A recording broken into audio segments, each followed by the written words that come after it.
चलिए तो देख लीजिए, ये बिहार पुलिस का एडिटोरिया का सेट नंबर 4 है और आज हम लोग सेट नंबर 4 का डिस्कशन करेंगे। सेट नंबर 4 का, इसको पीछे तो नहीं रुको, इधर आ जाओ तुम। सेट नंबर 4 का डिस्कशन करेंगे। देखिए सेट नंबर 4 में आप लोग टेस्ट दिए हैं, पता होगा कि आपको कितना अंक आया है। यहाँ देखिए पहला बोला है क्वेश्चन, प्रश्न नंबर पहला है कि महोत्सव का अर्थ क्या है। तो याद रखिए कि महोत्सव उसे कहते हैं जो समारोह मतलब किसी विशेष अवसर पर लगाए जाते हैं, तो उसको हम जलसा या समारोह के नाम से जानते हैं महोत्सव को। इस बात को याद रखिएगा। उसके बाद बोला है आप कौन सी सर्वनाम है। तो याद रखिएगा आप जो है ना निजवाचक सर्वनाम है। आप है निजवाचक, आप, स्वयं, खुद, ये सब निजवाचक सर्वनाम में आते हैं। उसके बाद है कंठय, कंठ से बोलने जाने वाले, तो क वर्ग जितने भी होते हैं सब कंठय वर्ग है। और साथ में अ और आ, ये भी कंठ से बोले जाते हैं, इस बात को ध्यान में कर लीजिए। उसके बाद है इनमें कौन समूहवाचक संज्ञा नहीं है, अर्थात झरना इसमें समूहवाचक नहीं है। झरना जो है आपका जातिवाचक संज्ञा है, इस बात को ध्यान में कर लीजिए। सेना, सभा और वर्ग समूहवाचक है। तोपची में कौन प्रत्यय है, तो ची प्रत्यय है तोपची, ठीक है। तोप में ची लगा दिए तो तोपची बन गया। उसके बाद है साव्याची किसका पर्यायवाची है। तो याद रखिएगा साव्याची जो है ना अर्जुन का पर्यायवाची होता है, ठीक है। साव्याची कृष्ण का सारथी होता है, उसी तरीके से विष्णु का हरि होता है, ठीक है, याद रखिएगा। उसके बाद है आवाहन का विपरार्थक शब्द क्या है। आवाहन का विसर्जन करना, कोई चीज़ आवाहन कर रहे हैं इसका मतलब विसर्जन कर रहे हैं। उसके बाद है सूरज को दीपक दिखाना, मुहावरे का क्या अर्थ है। तो याद रखिएगा जब आपको नहीं कुछ आएगा तो पूरा को पढ़िएगा, ठीक है। और सूरज को दीपक दिखाने का मतलब है कि प्रसिद्ध व्यक्ति को परिचय कराना, ठीक है। पूरा जब पढ़ेंगे तो बोला सूरज का प्रकाश डालना, तो ये सब गलत हो जाएगा। सूरज का महिमा करना, ये भी गलत हो जाएगा। सूरज का अंधेरा करना, ये सब गलती है, ठीक है। आपका हो जाएगा प्रसिद्ध व्यक्ति का परिचय कराना। उसके बाद बोला है महर्षि का विग्रह करना है, तो महाजोर ऋषि महर्षि होता है। महाजोर ऋषि दीर्घ संधि में हम लोग पढ़े हैं, महाजोर ऋषि महर्षि। उसके बाद है द्विज का पर्यायवाची शब्द किस में नहीं होता है, तो द्विज पक्षी को भी बोलते हैं, ब्राह्मण को भी बोलते हैं, चंद्रमा को भी बोलते हैं, बादल को नहीं बोलते, बादल को बारी बोलते हैं, याद रखिएगा। उसके बाद है उसके बाद यहाँ पे अंग्रेजी है, ये तो सेंस पर आधारित है, आपको ध्यान रखना है। Our society is dash by evil of corruption, मतलब करप्शन से क्या हो रहा है हमारा सोसाइटी, तो इंडेंजर्ड हो रहा है, मतलब खतरा में पड़ रहा है, इंडेंजर्ड हो रहा है। करप्शन से हमारा सोसाइटी क्या हो रहा है, तो इंडेंजर्ड हो रहा है, यानी खतरे में पड़ रहा है। इस बात का सेंस पर आधारित था। आगे बोला है कि इसमें बोला है कि ग्रामेटिकली ईरर ढूंढना है। ग्रामेटिकली ईरर, ठीक है, तो ही के साथ आर लगाया है, ये गलत है, ये तो सबको पता हो गया होगा, एकदम आसान क्वेश्चन था। उसके बाद है बोला है select the option that means the same as the given items. जो आइटम्स का मीनिंग है वो देखना है। कह रहा है hit the nail on the head, hit the nail on the head, इसका मतलब है एक्यूरेटली राइट करना, मतलब पूरा हिट करना, एकदम सीधा एम पर जाके लगना, उसका मतलब हो गया, ठीक है। इसका मतलब है एक्यूरेट राइट होना, ठीक है, उसको कह रहा है हिट करना। आगे देख लीजिए, बोला है डिस्कवरी ऑफ इंडिया, यहाँ पे डैश बाई जवाहरलाल नेहरू होना चाहिए, यहाँ डैश होना चाहिए, ये डैश थोड़ा सा मिसिंग है, लेकिन इसका आंसर हो जाएगा। देख लीजिए जब डिस्कवरी ऑफ इंडिया सिंगुलर है, सिंगुलर में कौन है और पैसिव है, तो पैसिव में बीन लगता ही है और हैज बीन, तो ये हो जाएगा आपका आंसर, ठीक है। पैसिव के अनुसार हैज बीन रिटेन होगा, ठीक है, हैज बीन रिटेन, हाँ पैसिव है। सेलेक्ट द सिनोनिम, अब सिनोनिम का है मतलब सेम मीनिंग हो रहा है। रेजिस्टेंस, रेजिस्टेंस का मतलब है क्या करना, विरोध करना या रोकना। रेजिस्टेंस आपने पढ़ा होगा, प्रतिरोध जिसको कहते हैं, विरोध करना, तो इसका रिफ्यूजल हो जाएगा, क्या हो जाएगा, रिफ्यूजल, ठीक है। उसके बाद है एंटोनिम बताना है, किसका, एपरेंट, तो ये एपियर शब्द से एपरेंट बना हुआ है। कभी कभी शब्द जो है ना बन जाते हैं एपियर शब्द, एपियर का मतलब प्रकट करना होता है, तो आप उसी के अनुसार लिखा लीजिए। हिडन का मतलब छिपाना होता है, हिडन का मतलब छिपाना होगा, ठीक है। उसके बाद है सेलेक्ट द रॉन्गली स्पेल्ड, इसमें रॉन्गली स्पेल्ड करना है। कंसाइंस सही है, रिद्म सही है और प्ले राइट सही है। इसमें इम्बेरस गलती है, क्योंकि इम्बेरस में जो है ना आपको डबल आर होता है, double R A double S, ठीक है, double R A double S होता है। रिद्म सही है, रिद्म गलती नहीं है, ठीक है। आगे देख लीजिए, इम्बेरस जो है ना गलती है, डबल आर होता है।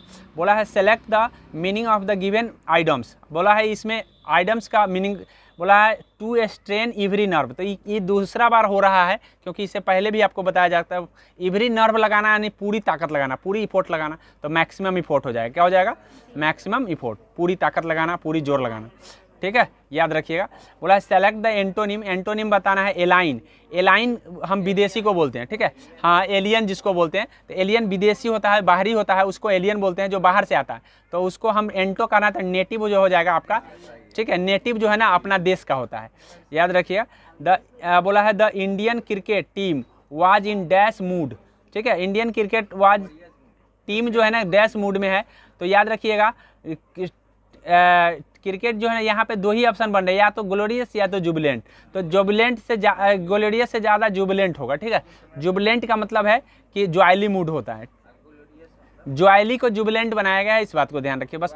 हाँ हाँ, ग्लोरियस जो होता है वो भविष्य के लिए होता है, ये भविष्य के लिए नहीं, टीम अभी इंजॉय कर रहा है इसीलिए, ठीक है। अब इस बात को ध्यान में, किस नियम को जड़त्व का नियम कहा जाता है? जो सबको पता है, न्यूटन का प्रथम नियम को हम जड़त्व का नियम कई बार बता चुके हैं।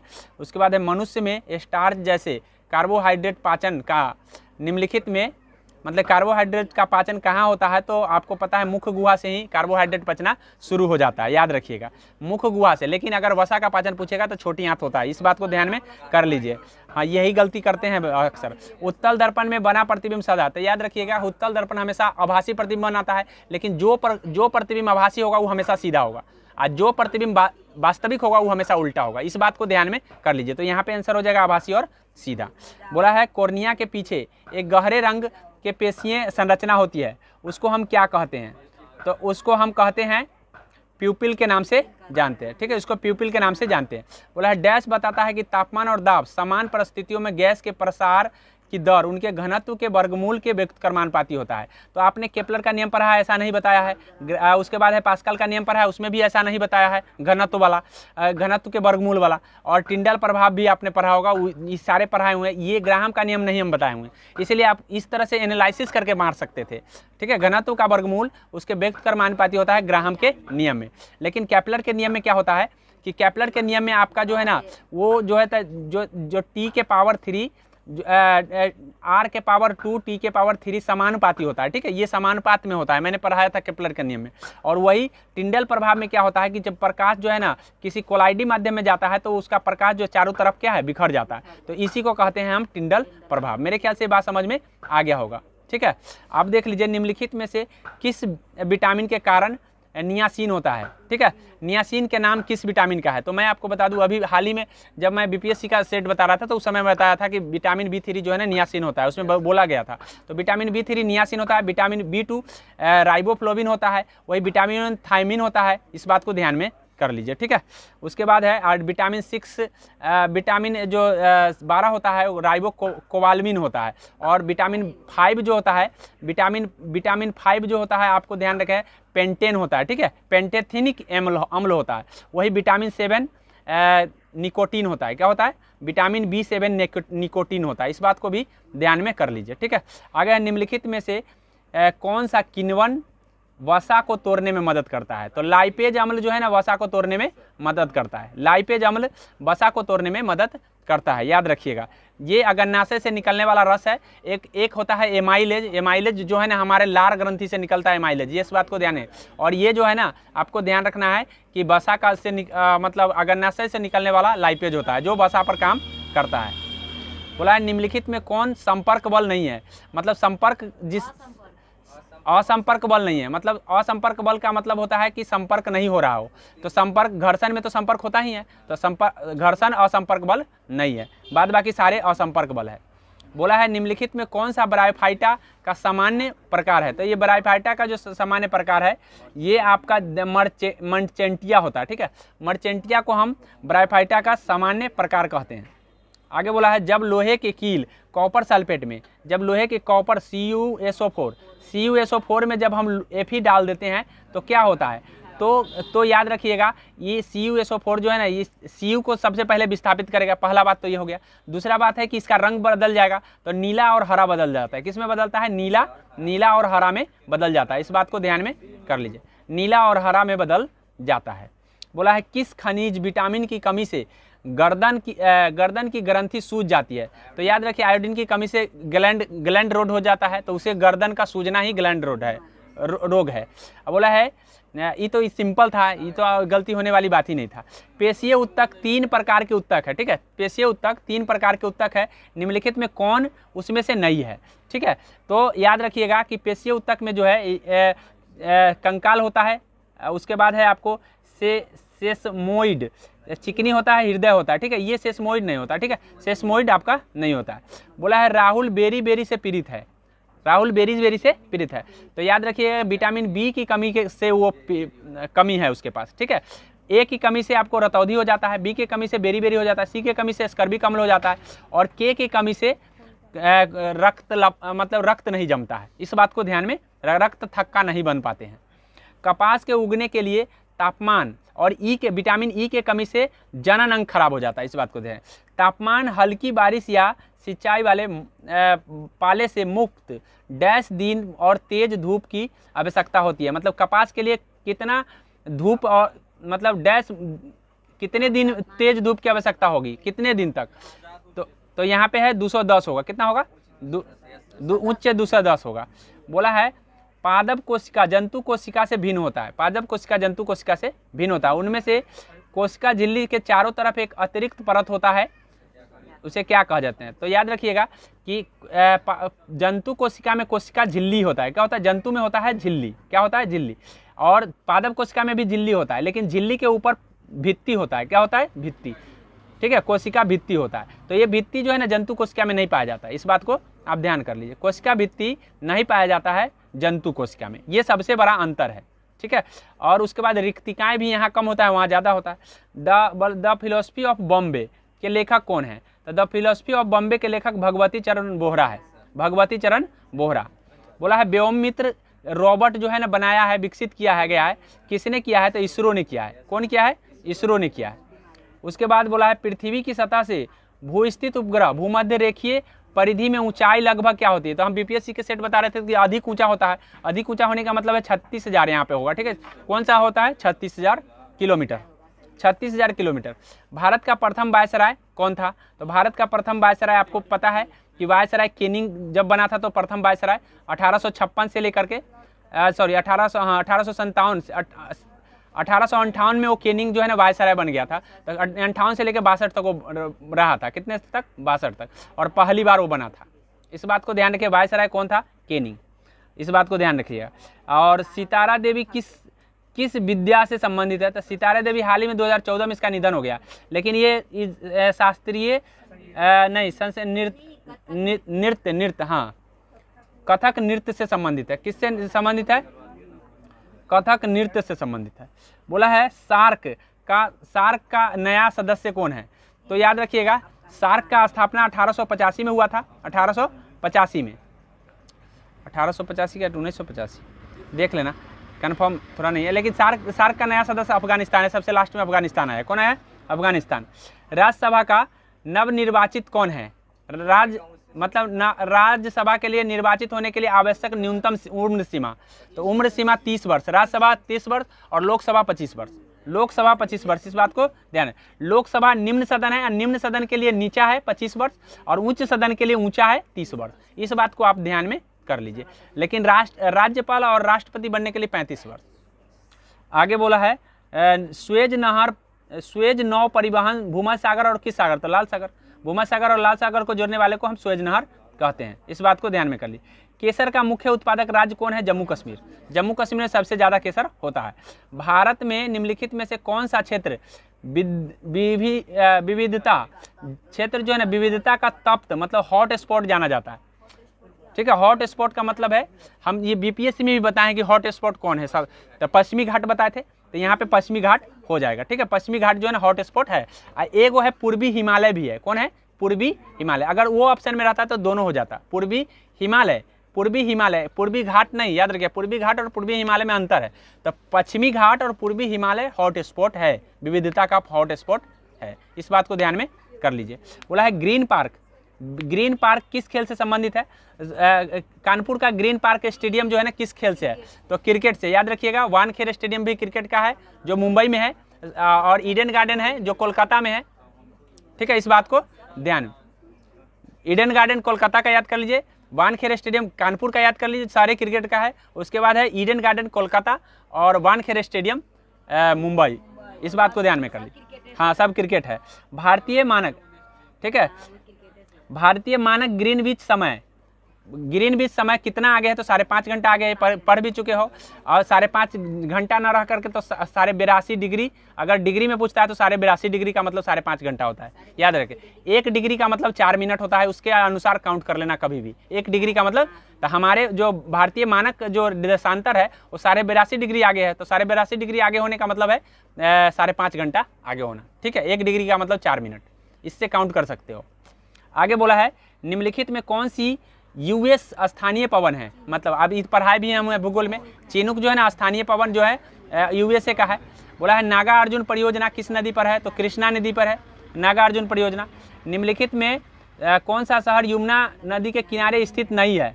ठीक है, तो याद रखिए हरिद्वार जो है गंगा नदी के किनारे है, ठीक है। बाद बाकी सबके सब यमुना नदी के किनारे है। हरिद्वार जो है ना गंगा नदी के किनारे है, इस बात को ध्यान में। आगरा, दिल्ली, मथुरा ये सब क्या है? यमुना नदी के किनारे पड़ता है।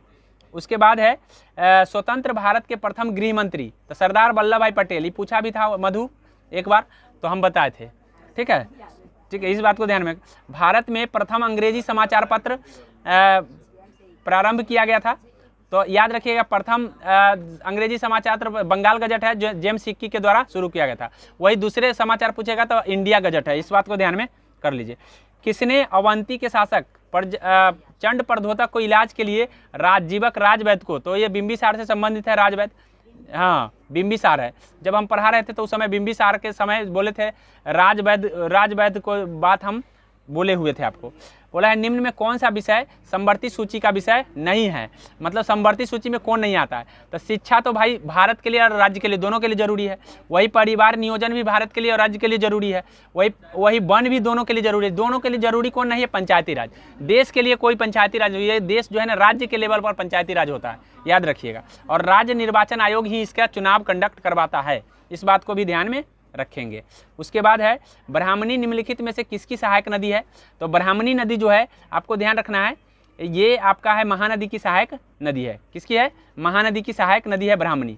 बोला है मेनड़ हिम रेखा, मेनड़ हिम रेखा किस देश में क्या अंतर्राष्ट्रीय सीमा बनाता है? तो याद रखिएगा मेनड़ हिम और मैगी नॉट दो को रेखा आता है। एगो मैगी नॉट, नॉट आ जाएगा तो फ्रांस आ जाएगा, और हिम आ जाएगा तो याद रखिए फिनलैंड आ जाएगा। क्यों कौन आ जाएगा? फिनलैंड। तो रूस और जर्मनी और फिनलैंड किसी में है? सॉरी पोलैंड आएगा। कौन आएगा? पोलैंड। इस बात को ध्यान में रखिए, जर्मनी और Poland. German France, German Poland दो को होता है। एगो मेनड़ हिम और मैगी नॉट, तो नॉट जब आएगा तो फ्रांस लगा दीजिएगा, और हाँ हिम आता है, हिम नहीं, ठीक है। हाँ तो हिम है तो पोलैंड हो जाएगा। कौन हो जाएगा? जर्मन और पोलैंड। बोला है चार्ल्स मेटकॉफ कि रंजीत सिंह के मध्य अमृतसर की संधि कब हुआ था? तो 1809 में अमृतसर की संधि हुआ था, ये बताए भी हुए हैं किसी वीडियो में। आगे बोला है संविधान में कहाँ बोला है कि धर्म पंथ निरपेक्ष, तो ये हाल ही में बताए हैं कि कहाँ पर है। प्रस्तावना जब पढ़ा रहे थे तो बताए थे कि पंथ निरपेक्ष है, ठीक है। संविधान की प्रस्तावना में किस संविधान का संशोधन हुआ? तो ये भी बताए थे 42वां संविधान संशोधन हाल ही में बताए हैं।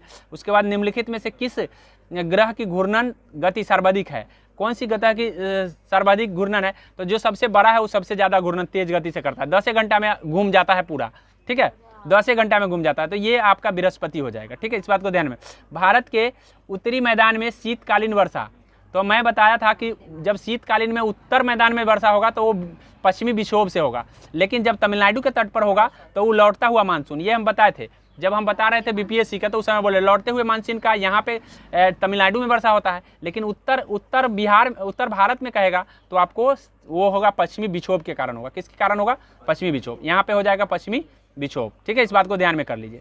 उसके बाद आगे आपको हम बता दें कि किस अनुसूची के दल बदल संबंधी, तो 10 दल बदल 10 से 10 और 10 से दल बदल, याद रखिएगा। 10वीं अनुसूची 1885 में संशोधन करके, ठीक है, दल बदल कानून लाया गया था, इस बात को ध्यान में कर लीजिए। आगे है समुद्र का स्थल की ओर बढ़ना कैसा संरचना है? तो वो ऋणात्मक हो जाएगा।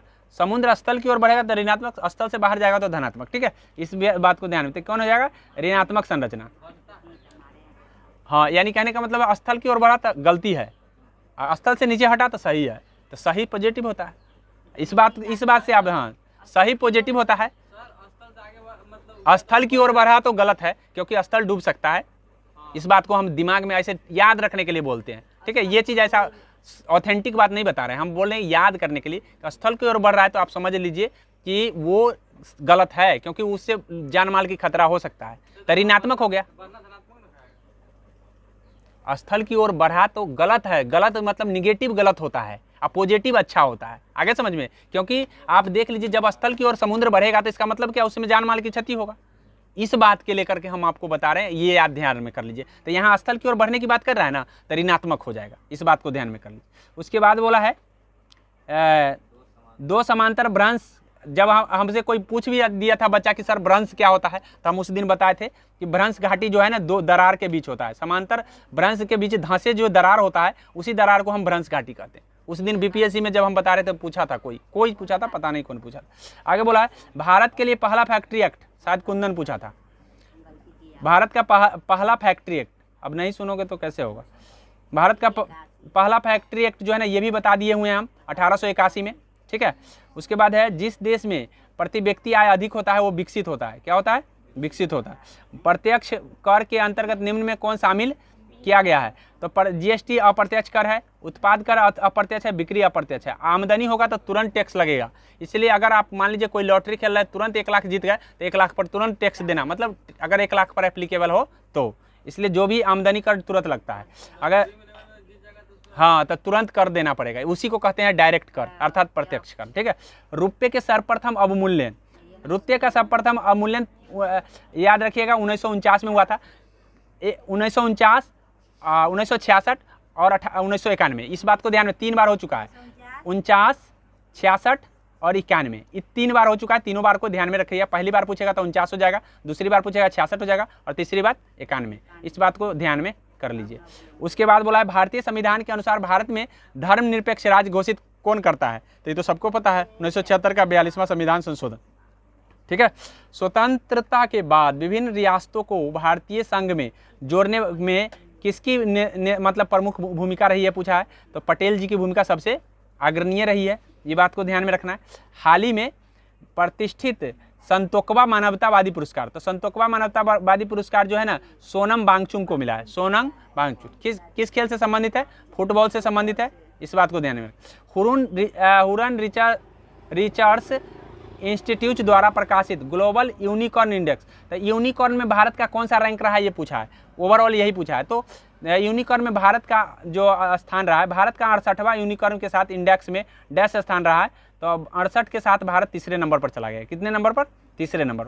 18 अप्रैल 2023 को भारत का पहला एप्पल स्टोर, तो हम ये भी बताए हुए हैं आपको करंट अफेयर में, एप्पल स्टोर जो है मुंबई में खोला गया, ठीक है। उसके बाद है हाल ही में किस संगठन ने उभरते खतरों के लिए तैयारी और लचीलापन पहल शुरू किया है? मतलब कौन सा संगठन तैयारी और लचीलापन शुरू कर दिया है? तो ये विश्व स्वास्थ्य संगठन ने शुरू किया है। इस बात को ध्यान में कर लीजिए। गर्मियों में पानी की कमी के दूर करने के लिए जल बजट शुरू करने वाला तेलंगाना राज्य है। कौन राज्य है? तेलंगाना। उसके बाद है फेमिना मिस इंडिया 2023 की ताज, तो ये भी बताए हैं नंदिनी गुप्ता, 23 का नंदिनी गुप्ता और 22 का सीनी शेट्टी। हम बताए थे जब बता रहे थे तो उस समय। हाल ही में किस राज्य में BR अम्बेडकर की 125 फीट ऊंची प्रतिमा बनाया गया? तो तेलंगाना में बनाया गया। तेलंगाना में हैदराबाद, तेलंगाना के हैदराबाद शहर में 125 फीट ऊंची भीमराव अम्बेडकर की प्रतिमा बनाए गए हैं। बोला है 68वें फिल्म फेयर अवार्ड 2023, ये भी बताए हैं। कौन? तो इसमें हम दुइये को चीज़ बताएं, ये और ये वाला नहीं बताए थे, इसलिए इसमें से कोई नहीं, मतलब सब सही है। बोला है कौन सुमेलित नहीं है, तो इसमें तो सब सही है, तो इसमें इनमें से कोई नहीं आंसर हो जाएगा। आलिया भट्ट रही है सर्वश्रेष्ठ अभिनेत्री। उसके बाद है प्रधानमंत्री नरेंद्र मोदी ने किस राज्य में समावेशी विकास थीम के तहत 9 अभियान शुरू किया है? नरेंद्र मोदी जी 9 अभियान शुरू किया है आकर के, तो मध्य प्रदेश में आकर के उन्होंने 9 अभियान शुरू किए हैं। 25 अप्रैल को प्रधानमंत्री नरेंद्र मोदी ने देश के पहले डिजिटल साइंस पार्क, तो पहला डिजिटल साइंस पार्क केरल में खोला गया है। पहला डिजिटल साइंस पार्क जो है ना केरल में खोला गया। इस बात को हाल ही में माना भारत का पहला गांव घोषित किया गया। तो भारत का पहला गांव कहाँ है? तो याद रखिए उत्तराखंड में है। कहाँ पे है? नहीं, हिमाचल प्रदेश होगा, सॉरी, कंफर्म एक बार सर्च करो। भारत का पहला गांव उत्तराखंड हो जाएगा, माना। आगे बोला हाल ही में किस देश ने भारतीय उद्योगपति रतन टाटा, तो हाल ही में हम आपको करंट अफेयर बताए हैं कि सर्वोच्च सम्मान रतन टाटा कहाँ का मिला है, ऑस्ट्रेलिया का सर्वोच्च सम्मान, ठीक है। तो 2 व्यक्ति को मिला है, रतन टाटा का हम बताए थे, एक और किसी व्यक्ति का नाम बताए थे, आप खोज लीजिए उसको। तो यहीं पे हम एंड करते हैं। अब अगले दिन हम अगले सेट नंबर 5 लेकर के आएंगे। वीडियो देखने के लिए धन्यवाद। अगर आपको अच्छा लगा है तो लाइक और सब्सक्राइब जरूर कर लें।